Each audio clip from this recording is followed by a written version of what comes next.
They called it a lost transmission, a packet of radio and light recovered from deep orbit, a fragment of a catalogued archive that should never have been audible to human ears.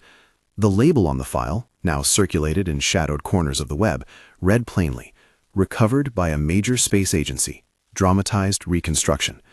That qualifier sat in the corner of the first frame, like a legal echo. The voice that came after it did not sound like anything anyone on Earth had ever made. "Listen," the header warned, "not as proof, but as possibility. What follows is a reconstruction of a decoded signal." What the file contained, when translated into human language and arranged against the dreams of one man, read less like an alien greeting and more like a manual, an instruction, precise and internal, meant for a set of minds that were not ours. The message explained how a network of stone, water, and sound once worked as a graduated school for the body, the senses, and something the recording called the inner lass. Who would have expected the first person to read that manual to be an underappreciated scholar from Arizona named Dennis Reeves? Dennis lived at the margin of disciplines. He was trained enough to understand the jargon of field reports and close enough to the fringe to mistrust the clean certainties of tenure committees. He kept his notes in a battered notebook with pages that smelled faintly of river silt and sun-baked ink. In photographs, he looked like someone who had chosen to wear his exhaustion as proof of searching. Olive brown jacket, hair thinning at the temples, eyes that tracked the horizon for patterns others didn't see. He had been mocked, sometimes gently, sometimes with a kind of professional dismissal but leaves a small, slow bruise. Conferences had offered him two kinds of reception: polite applause for papers that restated accepted facts, and thin-lipped derision for any paper that suggested an alternative function for stone and geometry. Pyramids were tombs, he was told. The Sphinx was a funerary guardian. Temple iconography belonged to cultic narrative. End of story. But Dennis's private work grew like an underground river, fed by a dozen small, uncelebrated discoveries. He mapped alignments between old quarry marks and narrow celestial cycles. He found recurring notches in masonry that corresponded more closely to harmonic ratios than to quarry logistics. He kept returning to a phrase he found scribbled in a 19th century traveler's journal: "The stone remembers the song." Where his colleagues saw metaphor, he felt an itch that required a physical explanation. The file that surfaced in the archive found him at a low point. He had been denied funding for a multidisciplinary study he had proposed, a study that would pair field acoustics with geochemistry and controlled pilgrimages. His grant reviewer had called the proposal imaginative but insufficiently evidentiary. He printed that phrase and taped it to the inside cover of his notebook, next to a page that contained a hand-drawn spiral and a series of frequencies noted in a cramped hand: 432 Hz, 288 Hz, 144 Hz. He would joke, privately, that the universe uses math we had forgotten the language of. When the recovered signal arrived in his inbox through an anonymous tip, he did not expect authorization or acclaim.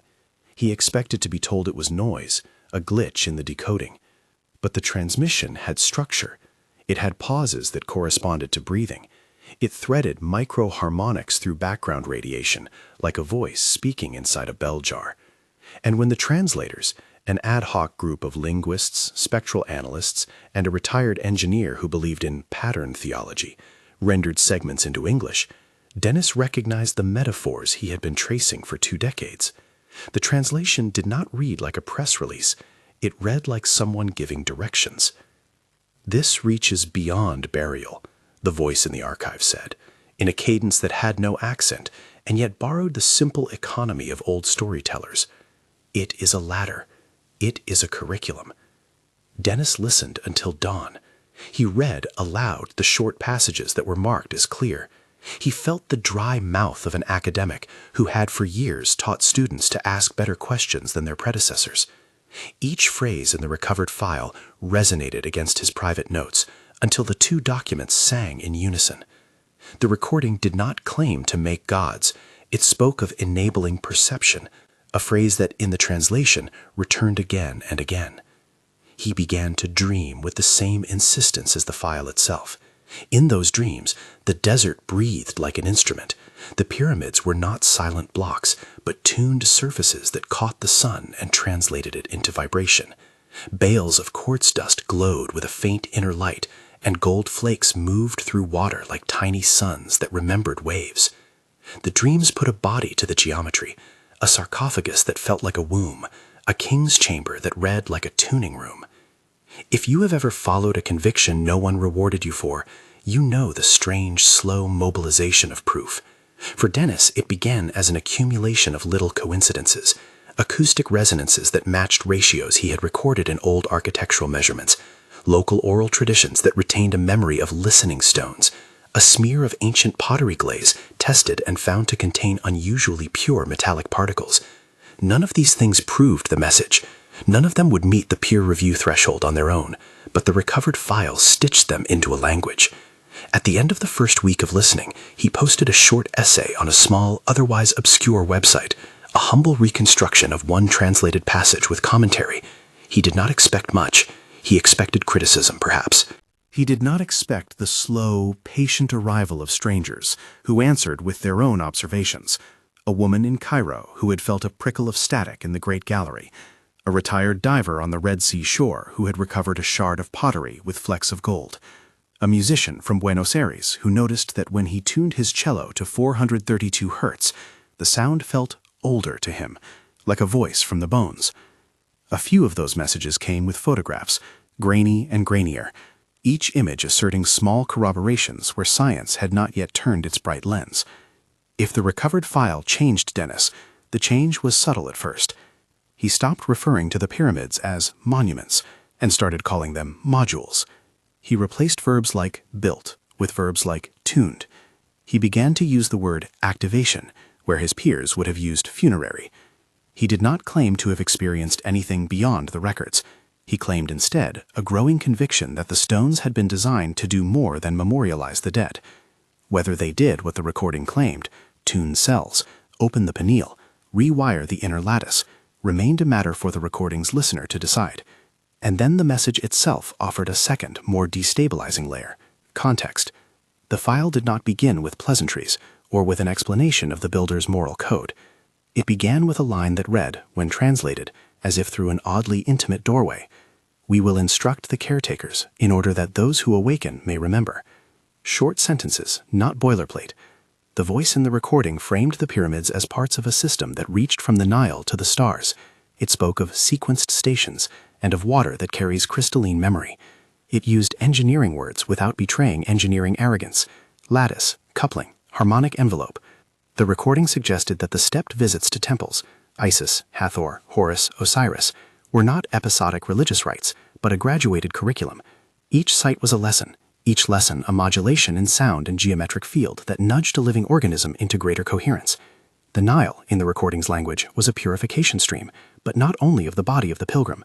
Its waters, when structured with certain mineral particles, and when moved through designed channeling stones, reminded cellular structures of patterns that had once been normal before a disruption the recording vaguely called the breach. All memory is geometry, the message said. Stone is syntax. In the months that followed his first post, Dennis tried to remain empirical in public. He published measured analyses of harmonics recorded in the humidity of subterranean chambers. He shared spectral maps that plotted the movements of sunlight across millennial-old capstones. He did not in public claim that a sarcophagus would wake the dead.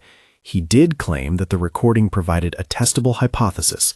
If the stones aligned and were coupled to resonant elements, such as quartz and gold and water, then under particular frequencies, certain measurable physical responses might occur in human subjects that could be described as increased coherence, decreased physiological noise, altered neural synchrony, experiential reports of clarity. He used terms like could and might. He quoted colleagues who warned about the lure of pattern. He kept his notes scrupulous. But the recovered file did not care for academic caution. It was in many ways obtuse and plain all at once. It gave procedural descriptions: lay the subject in the chamber, saturate the surrounding water with microscopic crystalline particulates, tune to 432 cycles per second, maintain a sustained vibration that harmonizes with the chamber geometry for a full circadian myriad, monitor both subjective reports and bodily rhythmicity. The recording used phrases like pineal tuning and lattice alignment in the same breath as the word ethics. Whoever had transmitted the instructions insisted that activation be voluntary and guided. "We did not intend to force," the brief alien phrases repeated. "We intended to invite." Those lines, concise, almost childlike in their moral clarity, struck Dennis but a force that had nothing to do with instruments. He thought of the great responsibilities of teachers. He thought of the good that could be done if an activation were used to alleviate trauma that lodged in the body like a foreign stone. He also thought of the age-old human appetite for shortcuts to transcendence, and how any power, when unmoored from ethics, could become compulsion. The recovered file suggested a builder people, the transmission called the Anunnaki. The recording never indulged in lengthy cosmological explanations. It introduced them instead as engineers and tutors, hands that set systems in motion and left instructions for their maintenance. The Anunnaki, as described in the message, preferred to work through local cultures and designated caretakers. They used ritual language because ritual is the scaffolding that places meaning next to mechanism. Symbolism, in the message's account, functioned as an interface for human minds that otherwise could not comprehend mathematical harmonics. It was a narrative that fit neatly, uncomfortably, with many mythic threads: gods who descended, teachers who stayed to guide. But the recording insisted on demystification. It referred to capstones and polished surfaces not as sacred caps, but as conductive elements designed to couple solar influx into harmonic fields. It referenced gold, not for its value in trade, but for its electrical conductivity and reflective properties, tiny flake dispersions that, in the recording's descriptions, could act as micro-antennas in water when correctly suspended. This was the part of the message that made traditionalists bristle and systems thinkers lean in. The language walked a high wire between spiritual metaphor and mechanical schematic.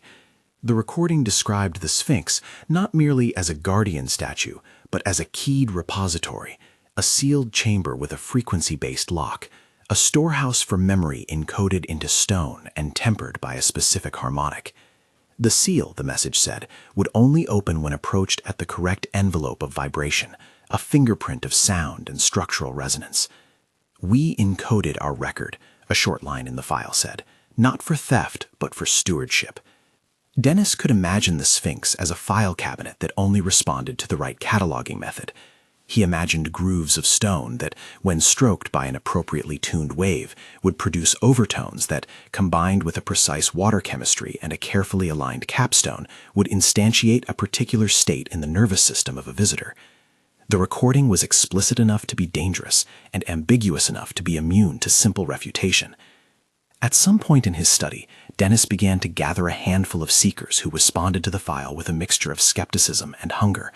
They were amateurs and elders, travelers and technicians, people who had been struck by an intimation they could not shake. They were not all convinced. Some came with guitars tuned to 432 Hz and with the intention of proving the hypothesis through art. One was a retired acoustics engineer who had spent his career measuring energy loss in old concert halls.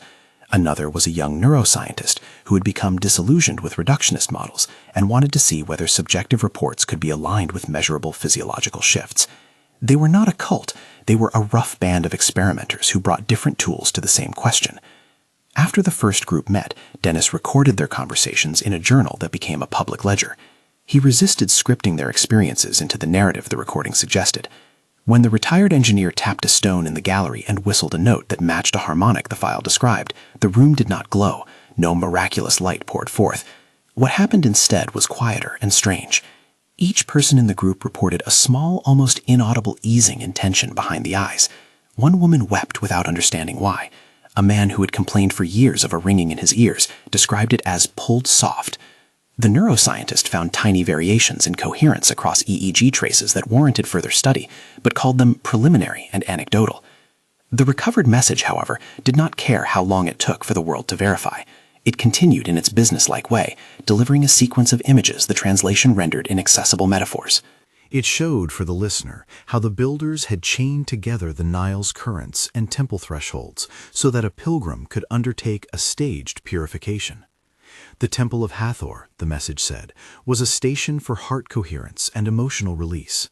Isis was for recomposing the memory matrix that holds identity. Horus provided a field alignment for vision and purpose. Osiris was intended to consolidate the experience into living action. The steps were gentle and embodied, a curriculum rather than a single overpowering initiation. These steps were not rites of power, but of readiness, the file advised. We calibrated risk. The image the recording offered was elegant. It proposed that every temple complex, every channel, and every carved niche was a pedagogical device, a checkpoint on a route that led from the water's edge to the pyramid's apex, and inside to a chamber where geometry paired with sound to nudge architecture and organism toward a shared resonance. The recovered file did not claim all humans were ready. Its authors recognized attrition. Some pass softly, it said. Some return unchanged. Some choose not to begin. If the message ever slipped into sentiment, it was here, in its repeated concern for consent. The builders, it said, had left instructions for caretakers. Do not coerce. Maintain the purity of composition. Respect the personal threshold. There was a tone of care, almost bureaucratic in its clarity. The message showed that the instruction sets included both technical parameters, particle concentration, frequency modulation, chamber geometry, and ethical checks. Dennis found those ethical elements the most persuasive. He did not accept mystical claims without scrutiny, but he found it credible that a people designing capacities for others might embed safeguards. If engineering crosses thresholds in living systems, care becomes part of the design. And yet, for all the ethical injunctions, the message contained instruments. It described in surprisingly spare terms how a sarcophagus could function as an activation capsule, specifically shaped stone, a bed of tuned crystals beneath the slab, resonant channels carved into walls, a capstone geometry designed to couple the solar influx into the interior envelope.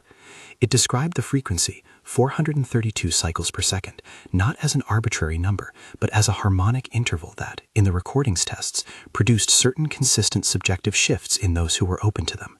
The recording insisted the numbers mattered less than the alignment of geometry, water, and intention. We do not worship the number, the voice said. We align to it. This was the classroom the recovered file offered, a marriage of the sensorial and the schematic, of rites and resistors, of river and rock. To Dennis, exhausted and made brittle by long years of dismissal, there was an almost unbearable sweetness in the possibility that his pet metaphors, stone as memory, sound as teacher, might actually be functional in a way that could be described, modeled, and perhaps one day measured beyond anecdote. He began to plan, cautiously, to return to the field. His small band of experimenters wanted to take precise measurements in controlled circumstances. They wanted to test whether stone, when coupled to specific particle suspensions and excited by narrowband frequencies, would produce measurable shifts in living systems. They wanted to be careful. They wanted, above all, to possess evidence, or at least to refine methods that could stand up to critique. But something in the recovered files suggested that their work would not simply be an academic experiment. The message contained, tucked between schematic descriptions, a personal narrative, fragments of memory that read like footage. In the reconstruction, those passages were rendered as a first-person testimony, short bursts of remembered sensation. The narrator of the recording, an observer who might have been present during original activations, spoke in few words. "I felt the bones sing," one fragment said. "I watched seeds in water wake." Another, "Light nested in the lattice, and I remembered being many." These lines translated into feelings in anyone who read them. They provided the record's emotional center. Not information alone, but the lived effect of the system.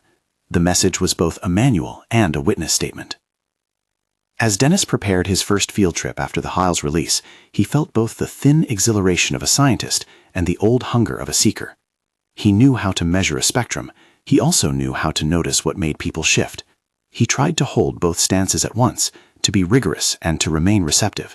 His neuropathic awareness of ridicule had not vanished, but it had been tempered by the small, stubborn confirmations the files seemed to scratch across disparate domains. A smear of gold in a water test here, a recurring harmonic there, a set of oral traditions that spoke in obscured language of the same ladder.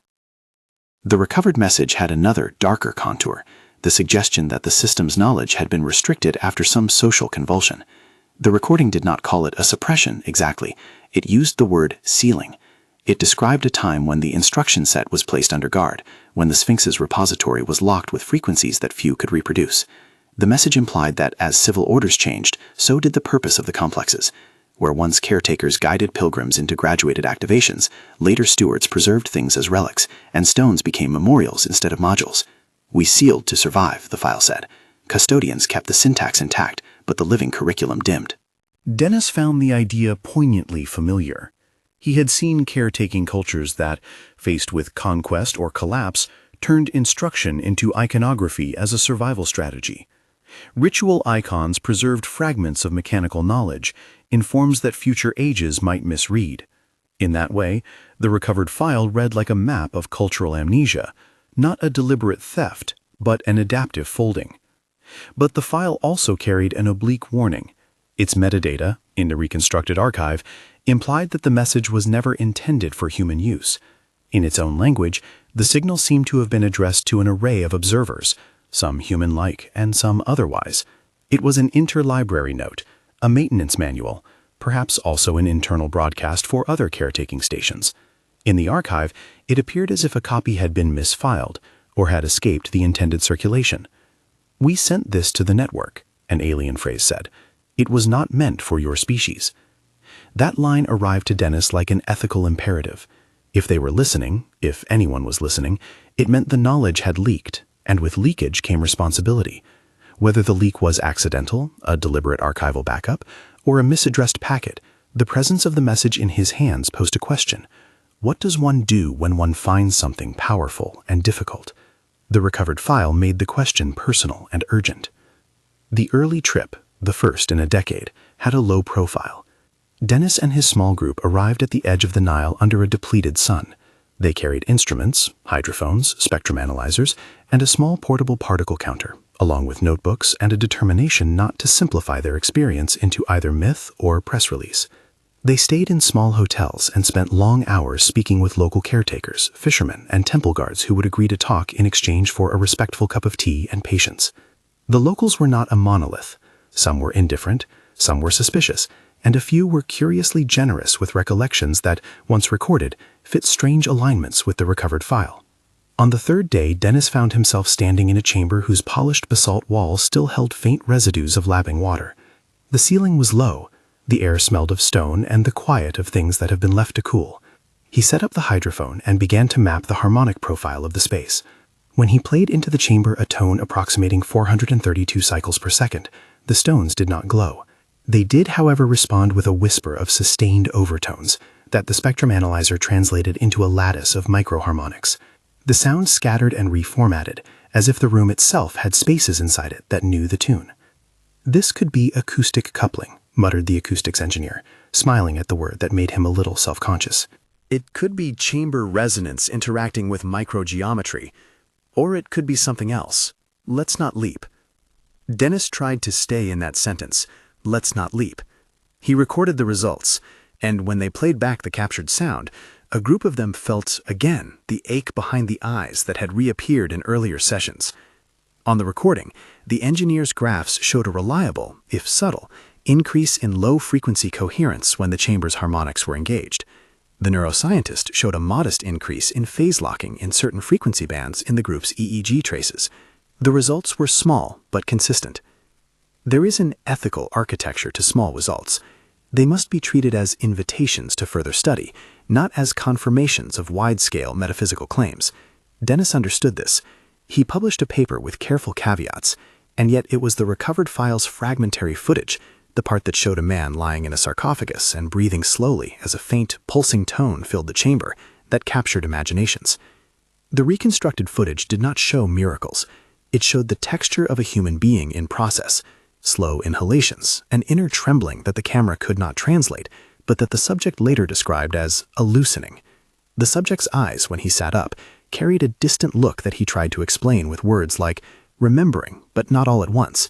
He told Dennis afterward that he had seen images of water organizing into pattern, of golden filaments moving like seeds through a glass stream.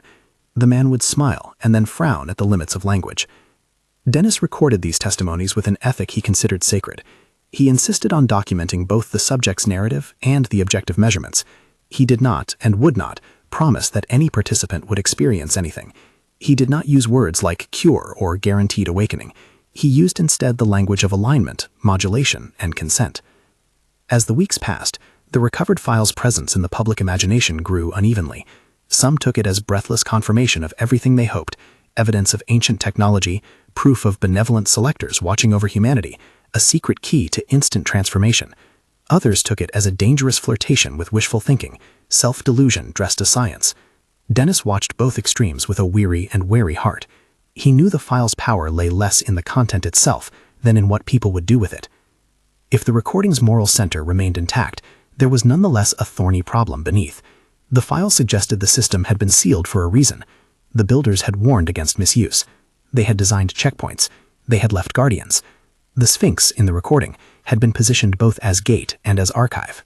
The message implied that only those who approached with appropriate orientation, a combination of technical alignment and ethical readiness, could responsibly interact with the record. There was one final, sharp image in the reconstructed file that both haunted Dennis and propelled him forward.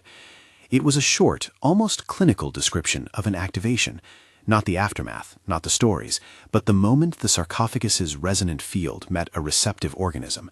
A phrase about DNA lighting along filaments, about cells becoming coherent like a choir, about a subjective dissolving and then reconstitution. The language was carefully non-grandiose. It described cellular patterns brightening, networks synchronizing. The recording gave none of these things the certainty of law. It offered them instead as observed correlates in the message's own experiments. Dennis read the lines aloud into his notebook late one night. He wanted to test the voice of the recording against his own voice. He wanted, in the privacy of the page, to see if the words still seemed like instruction or had become prayer. He wrote then in the margin a simple question. If this is true, what do we owe the record? Before he could answer, the signal that had delivered the recording flickered in the archive's metadata, a small placeholder note that was later reconstructed as an aside, not intended for human traffic. The words were less accusatory than awkwardly apologetic. The message's authors had assumed a different audience, and their manual had arrived, misaddressed, in a language that humanity could just begin to decode. Dennis felt that misaddressing like a breeze pushing at his back. He felt the pull of obligation, to test, to preserve, to protect, and also the tension of responsibility. The recovered file insisted that the caretakers it addressed be careful. Dennis, a man whose life had been built on listening and waiting, understood both the bass note of opportunity and the high note of risk. He organized another trip, more methodical this time, with an even smaller core team and clearer boundaries. They planned to record, to model, and to publish with restraint. They planned, above all, to ask not what power they could extract, but what restraint they needed to practice. When they reached the edge of the Sphinx a few weeks later, an old guard, cloaked in the warm dust of years, offered them a cup of mint tea and a single, unbordered phrase. The guardian remembers those who come in humility. The man's words were not a statement of supernatural authority, but a local truth that resonated with the recording's uncertain ethics. Dennis drank slowly. The tea tasted like a country and a timeline. He walked with the group past the Sphinx's paw and felt briefly like he was stepping over a boundary that was not merely physical. The air shifted, not visibly, but in the way a room feels when a wind comes through a cracked window. He checked his instruments and found they registered a micro-variation in ambient electromagnetic noise, a small, repeatable pattern that some older texts had called listening hush. He placed a small portable microphone into a niche and played experimentally a tone that matched one of the harmonics the recording emphasized, 432 cycles per second. The stone did not flinch, but the microphone registered a small, layered overtonal response. The analyzer converted those overtones into a visual lattice on the laptop screen, lines that intersected in familiar geometries. "We are not rescuing a magic trick," the engineer said. "We are mapping a system." But mapping is an act of power, and with every map comes the shadow of knowledge. The recovered file had been misaddressed, and that misaddressing had brought Dennis and his companions into a zone where history, ethics, and desire folded into one another. They were, in a word, at an initial threshold. Then the reconstructed recording did something that turned singular attention into a kind of pressure. It shifted from schematic to witness. The voice in the message delivered a short account of an initiation in a sarcophagus, not the full activation, but the ascent before the peak. It described the subject's interior world as the stone's vibrations found a path into the organism. It mentioned again in concise otherworldly sentences the warmth behind the pineal, the feeling of the spine as a string responding to plucked vibration, the sensation of identity revising itself into a wider memory that included others and before. Dennis kept the recording's last phrases in his pocket like a key. He did not rush to enact them. He recorded them, archived them, and circulated them with caveats. But the words also opened a horizon he could no longer close. The file had been misaddressed, it reminded him. If this material was not meant for humans, was it more dangerous for humans to ignore it than to study it responsibly? He did not know. A practical decision made itself through small cumulative insistences: test, measure, and keep the ethics of consent and restraint at the center. The group organized a controlled series of field experiments with volunteer participants who had been thoroughly briefed. They would document sleep patterns, subjective accounts, EEG traces, heart rate variability, and environmental measures. They would treat the sarcophagus not as a miracle box, but as a device whose variables they could gradually adjust. The recovered file's reconstructed narrative, meanwhile, continued to echo in Dennis's private field notes. Between technical diagrams and spectral plots, he wrote the phrase the message kept repeating: "Stone is syntax." He meditated on that phrase like a mathematician with a new conjecture. If stones could encode, he wondered, what did the active inscription look like across millennia? Was the Sphinx a library? Was the pyramid a protocol? What did it mean for memory to be stored in geometry? And then, in the hush of one evening, while checking the latest batch of data, Dennis received an anonymous message, a clipped file flagged with the same archive label that had begun to circulate, recovered by a major space agency, dramatized reconstruction. Inside was a single line of the original signal that had not been present before in any of the public reconstructions. It was short and startling. "The archive will close on its own. Those who are ready will hear. Those who are not will not even notice the sound." He sat back and felt a pressure in his chest that was not only curiosity. The recovered message had been misdelivered. The words had reached one life that had been shaped by long waiting. They now reached many more through streaming files and investigative pieces. And the recording's own language suggested temporality. The archive might shift its accessibility. It suggested a living rhythm to the opening and closing of thresholds. Dennis pushed back against the hasty urge to grandstand. He did not want to become the person who claimed to unlock ancient secrets for a price. He wanted instead to model a cautious, ethical curiosity. He wrote, in the margins of his public posts, a clear caveat: "What follows is reconstruction and hypothesis, offered for public study, not as proof of supernatural power." He invited critical review, replication, and ethical debate. He asked people to assess the data with both skepticism and openness, and then he scheduled the next field trip. They were not the only ones listening. The public conversation had already fluttered into life. Bloggers and podcasters debated whether the transmission was genuine, misfiled, or a clever hoax. Some fringe forums claimed the signal was proof of a cosmic lineage. Academic blogs called for peer-reviewed responses. Dennis learned in the early days of the storm how quickly a recovered message becomes a mirror in which people see the kind of world they already want to believe in. He still believed in measures. He still believed in protocols.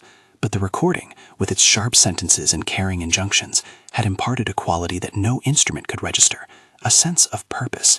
It had moved from static to something like invitation. It was not a manifesto.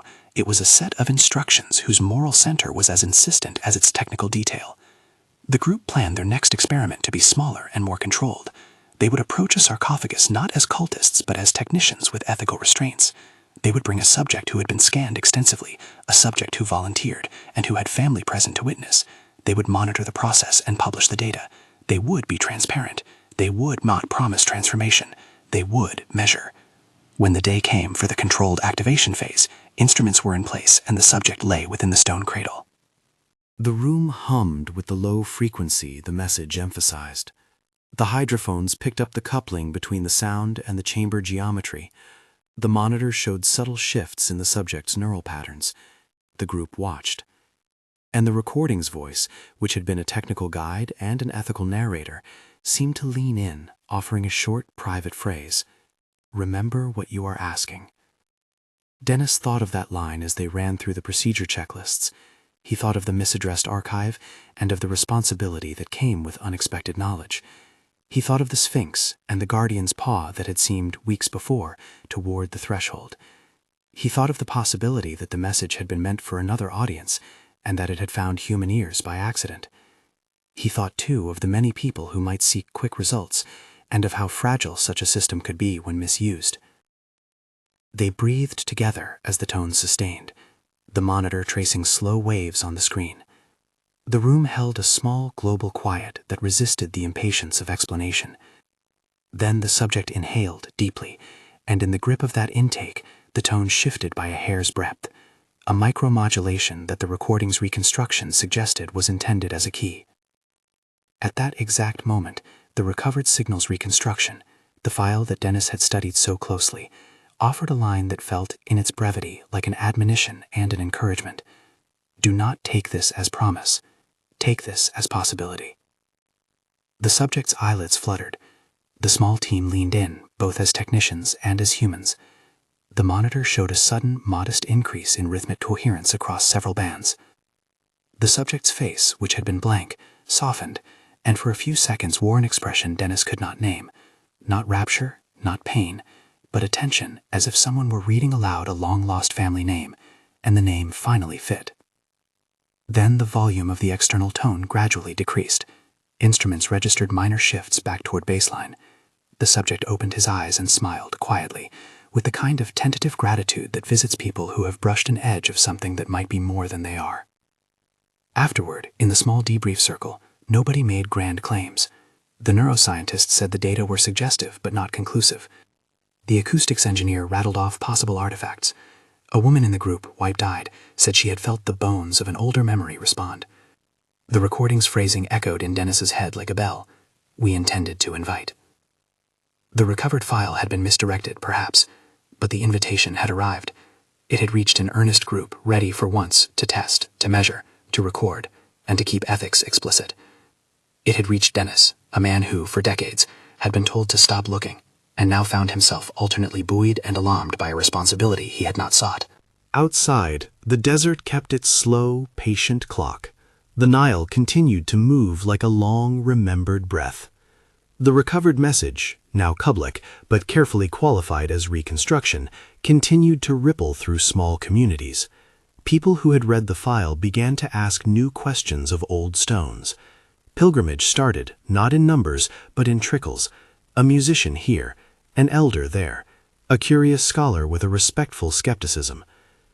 But the message had another clause, subtle and cold as stone. The file's metadata, or the reconstruction of it, suggested the archive might not stay accessible forever. It implied that the system's windows opened irregularly, like tides. Those who were listening and who had been touched by the few experiments felt the pressure of time in a new key, not of panic, but of urgency. Dennis packed his notebooks for another trip. The recovered file had given them a protocol, a caution, and a set of images that lodged in the imagination. The Sphinx still guarded its chamber. The temples still kept their steps. The Nile still remembered how water can carry memory. The question that looped like an unfinished sentence was simple and shattering. Now that we had heard what was not meant for us, what would we do? Before we go further, if you want to follow the full series of reconstructed files and careful investigations, subscribe to the channel. We will continue to present the decoded passages as reconstructions and to document the methods and ethics behind the work. They left that night with instruments packed and a trail of questions. Somewhere in the static of the archive that had misdelivered the recording, a short phrase repeated with a strange and absolute calm. We teach through resonance. We do not force the mind to remember. Memory is offered like a key. Dennis could not sleep. He thought of the Sphinx's paw and of the sarcophagus's cradle. He thought of the ethical scaffolding the message had insisted upon. He thought of the simple line about misaddressing, that the file had not been intended for humans, and of how that very misaddressing had become a burden and a summons. It was one thing to read a manual in translation. It was another to hold its implications in the palms of your hands and watch how other people reached for them.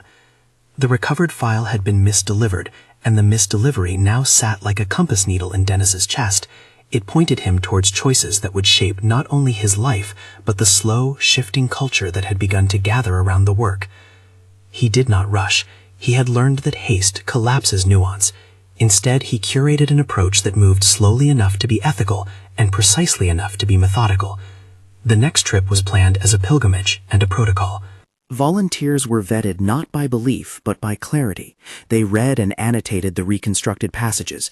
They signed consent forms that spelled out limitations and unknowns, and they agreed to a code Dennis drafted that borrowed language from the recovered file itself. Language about consent, about custodial restraint, about the primacy of guidance over gain. The team that assembled at the river delta in late spring was small and, by design, diverse. The neuroscientist from the earlier work, a young ethnobotanist who wanted to understand water chemistry in context, an engineer capable of building stable, low-noise sound systems, a photographer whose style was attentive rather than sensational, and 3 local caretakers whose knowledge of place and practice bordered on familial. The caretakers did not speak of secrets with the theatricality the internet expected. They spoke of lineage and practicality. One of them, an older woman with hands like folded maps, taught the group how to watch the light at different hours and listen for a particular hush that settled when the sun rolled across a certain capstone. "This is how the place rests," she said, "and this is how it wakes."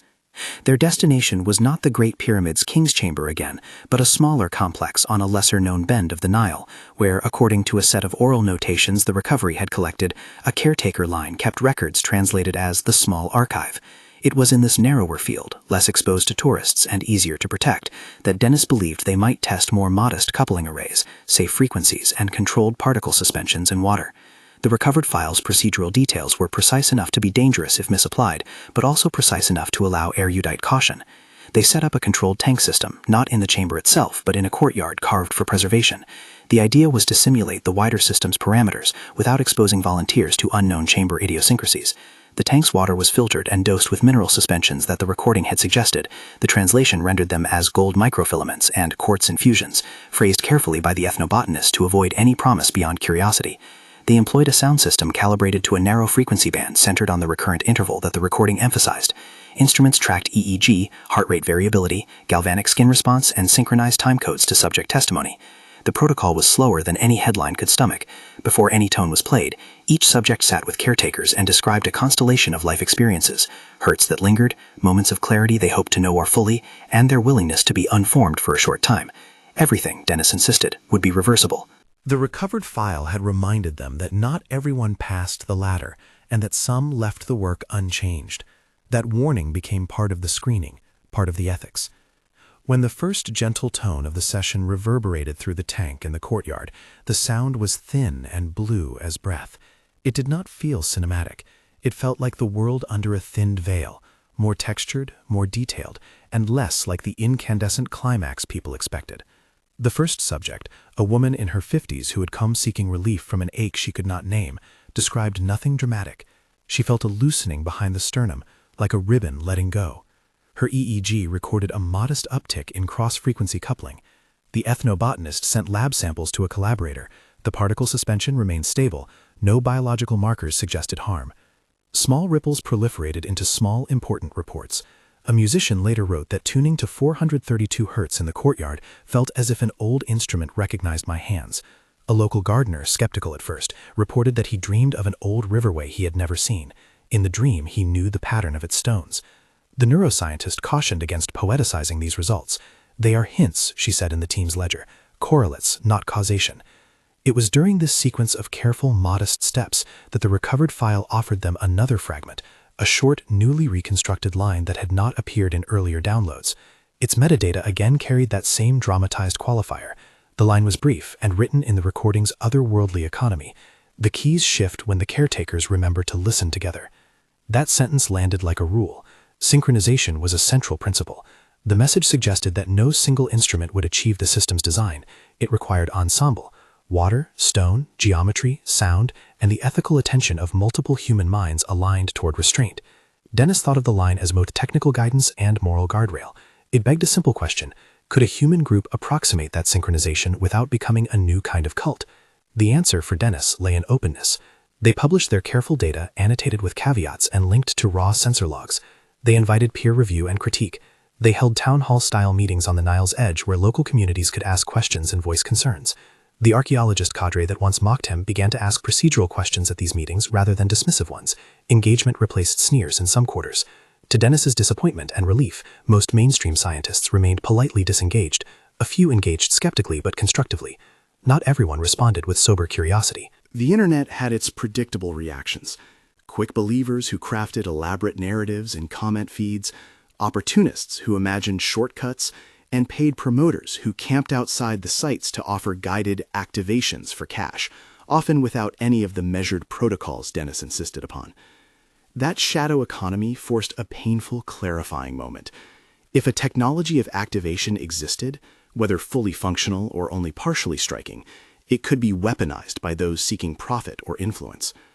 Dennis added another line to his public materials. The recording's procedures are not a ticket to transcendence and should not be commodified. He published a code of responsible practice and urged legal protections for vulnerable sites. Careful work continued.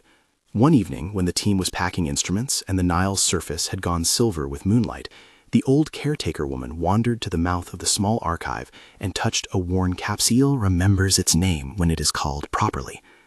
Dennis translated in his notebook.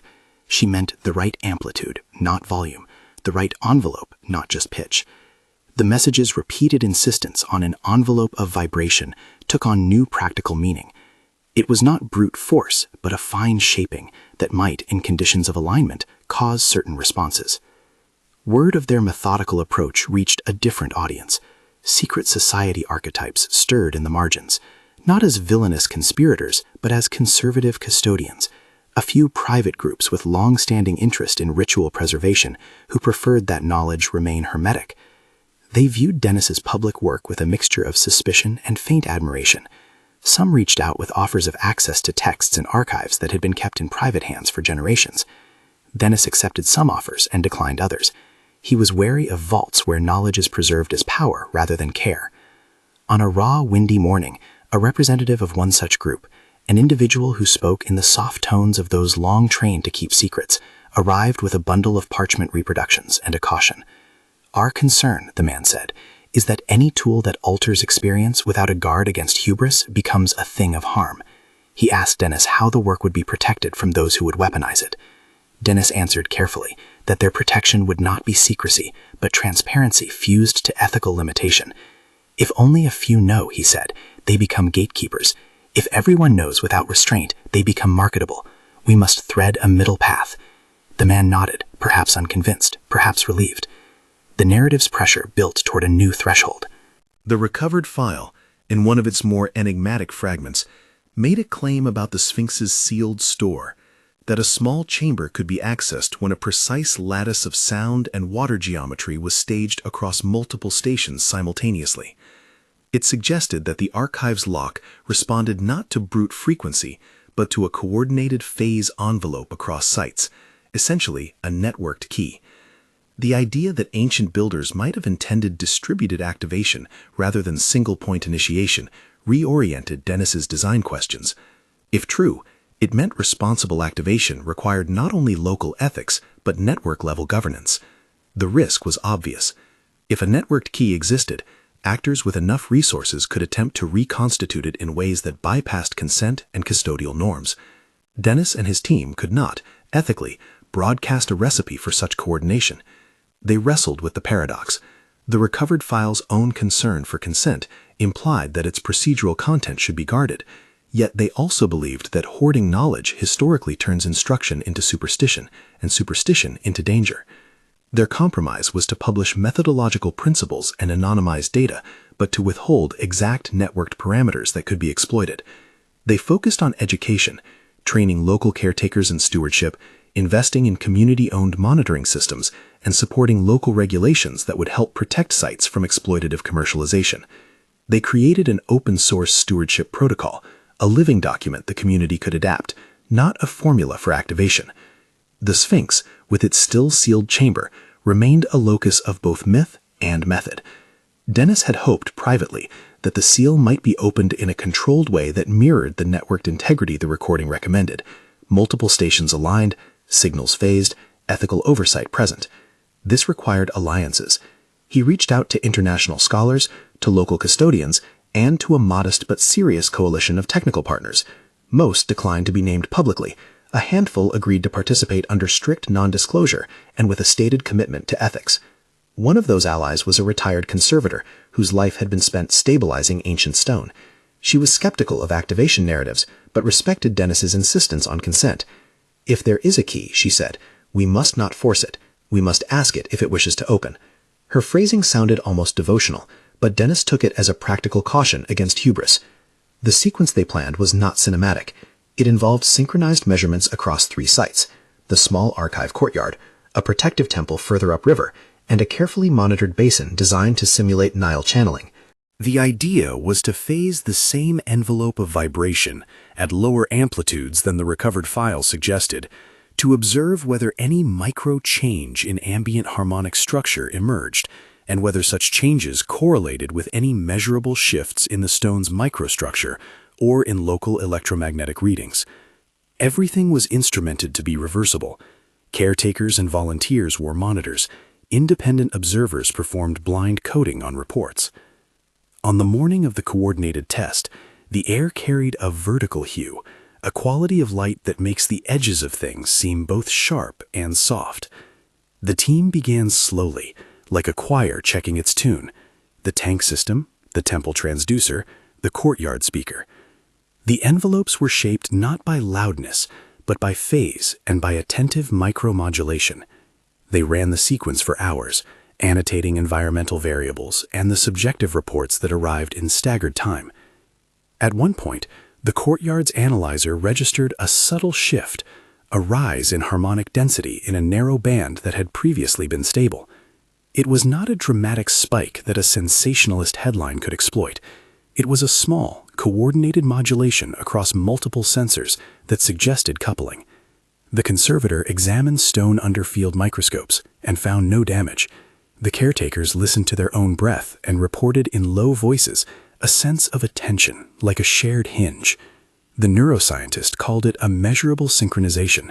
She cautioned that more replication was required. The recovered file's voice, translated and reconstructed, had always been spare, almost bureaucratic. Now a fragment surfaced in Dennis's private copy that read like a postscript. It did not claim triumph. It resembled a curator's note. "We elected to phase the network slowly when audiences diverged from covenant."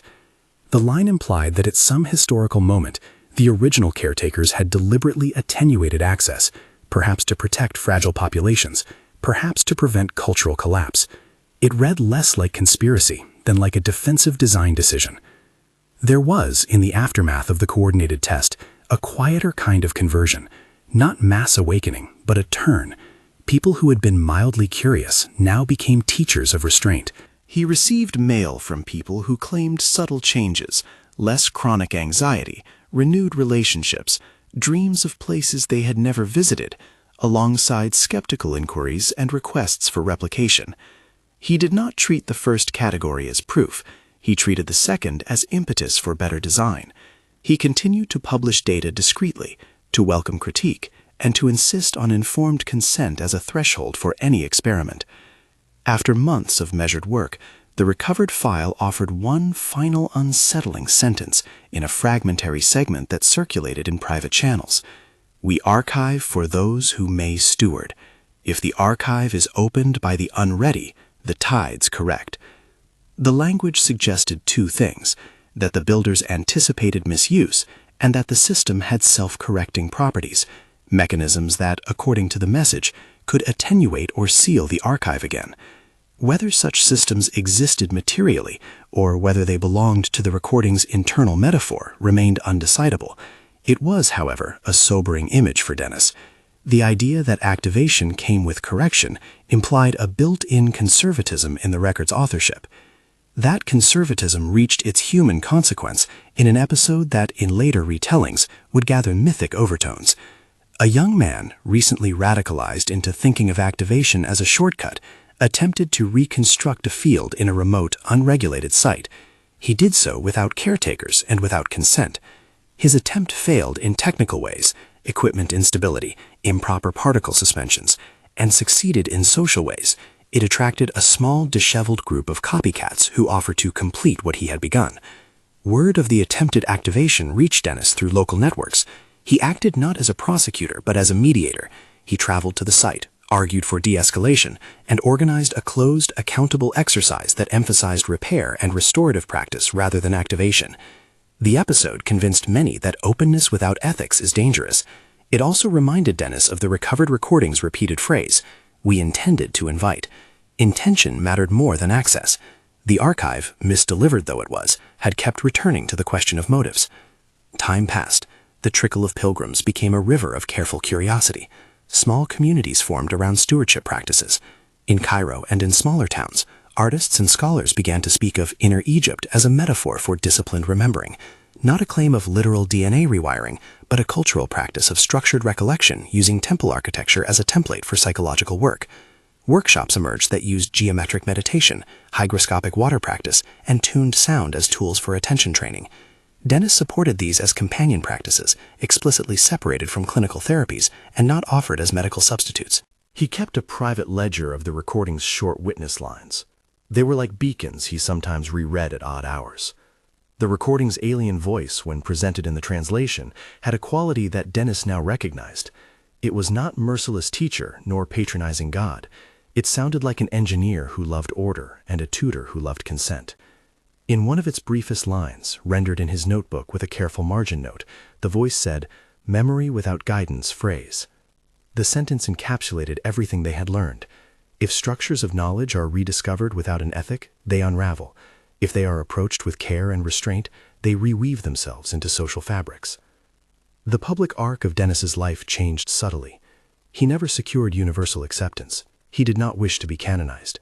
He did earn invitations to speak in measured venues, a radio interview that emphasized methodology, a university symposium that critiqued and refined his measures, a short documentary that used the dramatized framing device to narrate the recovered file's ethical puzzles.